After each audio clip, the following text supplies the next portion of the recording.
Hello hello, সালাম আলাইকুম। সালাম আলাইকুম চাচা। চাচা চাচা চাচা চাচা, জরুরি প্রয়োজনে একটা জটিলতার মধ্যে পড়ে গেছি চাচা। মানে সমাধান খুঁজে পাইতেছি না, তোমার একটু সহযোগিতা লাগবে চাচা। এটা কি হইব? মানে ওই ভারত তো আমাদের প্রধানমন্ত্রীকে দাওয়াত দিছে। হ্যাঁ, এখন আমাদের প্রধানমন্ত্রী যাবেন কিনা ভারতে, এইটা নিয়ে যা চাচা একেবারে চিঠি চালাচালি কথা। হ্যাঁ, এখন সমাধান খুঁজে পাইতেছে না। এখন সর্বশেষ বাংলাদেশ থেকে দুইটা শর্ত দেওয়া হয়েছে। হ্যাঁ, একটা হইলো ওই যে শেখ হাসিনাকে প্রত্যর্পণ করতে হইব, মানে ফেরত পাঠাইতে হইব। আরেকটা হইলো ওই যে ওসমান হাদির যে আসামি, যারে ধারণা করা হচ্ছে, হ্যাঁ, তারা ফেরত পাঠাইতে হইবে। হ্যাঁ, বাংলাদেশে শর্ত দিয়ে দিয়েছে ভারতের কাছে, কইছে এই শর্ত দুইটা পূরণ হইলে আমাদের প্রধানমন্ত্রী ভারত যাবেন। এখন এই জায়গায় আটকে দিয়েছে চাচা, এই জায়গার সমাধান কি? কি চাচা? জি, ভারত দুইটা শর্ত কোনোভাবেই মানতে পারবে না আইনি জটিলতার কারণে। ও ভারত শেখ হাসিনারে ফেরত দিতে পারবে না এখন। হাদির হত্যাকারী, এগুলা আইনি জটিলতা আছে, ভারত সেটা দেবে না, কোনোদিনও করবে না। ও তাইলে বাংলাদেশের শর্ত ভারত কোনোদিন পূরণ করতে পারবে না আইনি জটিলতার কারণে। তার মানে আমাদের প্রধানমন্ত্রী ভারত যাইতে পারবেন না, সম্ভব না যাওয়া। আর ভারত সফর হবে বলে মনে হয় না, হওয়ার কোনো কারণ নাই। আচ্ছা, যদি ফেরত না দিলেও যদি বাংলাদেশের প্রধানমন্ত্রী ভারত সফর করেন, তাইলে কি হইবে চাচা? তাইলে ভারত শর্ত না মানলেও যদি বাংলাদেশ ভারত সফর করে, তাহলে বাংলাদেশের কূটনৈতিক পরাজয়। এইটা তো একটা জটিল পরিস্থিতি তাইলে চাচা। আর ভারত যদি ওই শর্ত দুইটা মেনে নেয়, তাইলে কি হইবে চাচা? মেনে নিলে কি হয়েছে? মেনে নিলে ভারতের চরম কূটনৈতিক পরাজয়। তাহলে তো, আরে বাবা, তাহলে তো ভারতও মানবে না, বাংলাদেশও শর্ত পূরণ না হলে যাবে না।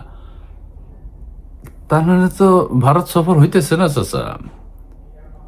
হ্যাঁ, মানে এটা একটা এর সমাধান কি চাচা? একটু বুঝে কথা, সমাধানটা কি? সমাধান হইল দুই দেশ ভাবতে হবে যে আমাদের দুই দেশের মধ্যে যে সমস্যাগুলো আছে, সমস্যাগুলো যাতে আমরা আলোচনার মাধ্যমে সমাধান করতে পারি। তার মানে হইল দুই দেশ ওইসব শর্ত বাদ দিয়া দুই দেশের সমস্যা নিয়ে এইটা হইলে সমাধান হয়ে যায়, তাই তো?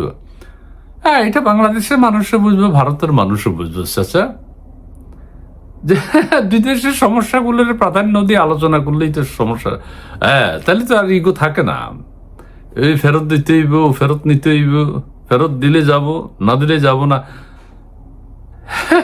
সমাধান তো তার মানে হইল দুই দেশের আন্ত সমস্যা যেগুলো আছে, ওগুলোর প্রাধান্য দিয়ে আলোচনায় বসা, কোনো শর্ত দিয়ে আলোচনা হবে না, এই তো। ও চাচা, বুঝি নাই এনে কারা যে শর্তগুলো ঢুকাইছে। কি? এনসিপি এর জামাতের প্ররোচনায় পাকিস্তানও আছে। আ ও এখন যাই হোক, আমরা চাই যে দুই দেশের মধ্যে আলোচনা হোক চাচা। আলোচনা হোক, আলোচনা হোক। তুমি যা কইলে এটা তো খুব জটিল। তার মানে শর্ত দুইটা যদি থাকে, আলোচনা আগামী 50 বছরও হবে না। ও না, কি 50 বছর তো শেখ হাসিনা বাঁচবেন না। সেটা ঠিক আছে। আচ্ছা, তারপরে আলোচনা হতে পারে। ও মা, শেখ হাসিনা হাদি হত্যাকারীরও ফেরত পাঠাইতে পারবো না, আইনি জটিলতা আছে। আচ্ছা আচ্ছা, ঠিক আছে ঠিক আছে, তুমি একটা ভালো পরামর্শ দিছো। তার মানে হচ্ছে শর্ত বাদ দিয়ে দুই দেশ তাদের গুরুত্বপূর্ণ সমস্যাগুলো নিয়ে আলোচনার জন্য বসতে পারে।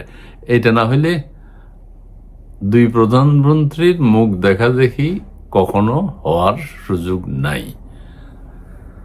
আচ্ছা ঠিক আছে চাচা, চাচা এটাই চাচা, এটাই প্যাঁচ খাইয়ে গেছে, এটা প্যাঁচ খাইয়ে গেছে। এখন ভারত বাংলাদেশের মধ্যে চিঠি চালাচালি, কূটনৈতিক বাপরে জটিল জটিল আলোচনা।